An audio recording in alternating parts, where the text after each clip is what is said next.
പണ്ട് തൊട്ടേ നമ്മുടെ വീട്ടിലുള്ളൊരു സാധനമാണ് തുടുപ്പ്. നമ്മൾ ചീനിയൊക്കെ ഇളക്കാൻ ഉപയോഗിക്കുന്ന ഒരു സാധനം കേട്ടോ. ഇത് മടലുണ്ടല്ലോ, ഓലമടൽ വെച്ചിട്ട് ഉണ്ടാക്കുന്നതാണ്. ഇത് പണ്ട് തൊട്ടേ ആയതുകൊണ്ട് ഇതൊരു ഷേപ്പിലായിട്ട് ഇരിക്കുകയാണ് ഇപ്പോൾ കേട്ടോ. ഇതിനകത്ത് ചീനി ഇളക്കി കഴിയുമ്പോൾ, ഇതുകൊണ്ട് ചീനി ഇളക്കി കഴിയുമ്പോൾ ഇതിനകത്ത് ഇങ്ങനെ പറ്റിപ്പിടിച്ചിരിക്കും. അതെനിക്ക് തിന്നാൻ ഭയങ്കര ഇഷ്ടമാണ്. പണ്ട് തൊട്ടേ അതൊരു ശീലമാക്കിയതുകൊണ്ട് ഇപ്പോഴും അതങ്ങനെ കണ്ടിന്യൂ ചെയ്യുന്നു.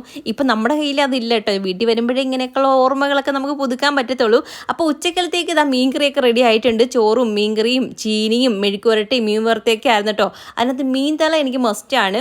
മീൻതല ഉണ്ടെങ്കിൽ എനിക്ക് മീനൊന്നും ഇല്ലേലും കുഴപ്പമില്ല കേട്ടോ. എനിക്ക് ഭയങ്കര ഇഷ്ടമാണ് മീൻതല. ഇഷ്ടമുള്ള ആൾക്കാരുണ്ടെങ്കിൽ ജസ്റ്റ് ഒന്ന് കമൻറ്റ് ചെയ്യണേ.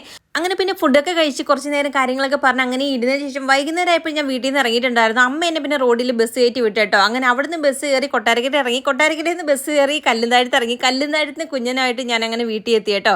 വീട്ടിലെത്തിയതിന് ശേഷം പിന്നെ കുറേ ചെടികളൊക്കെ ഞാൻ അവിടുന്ന് കൊണ്ടുവന്നിട്ടുണ്ടായിരുന്നു. അത് കൈയോടെ കുറച്ച് ഒരു ഡപ്പയിൽ വെള്ളം ഒഴിച്ച് അതിനകത്ത് ആക്കി വെച്ചു. ഇനി നാളെ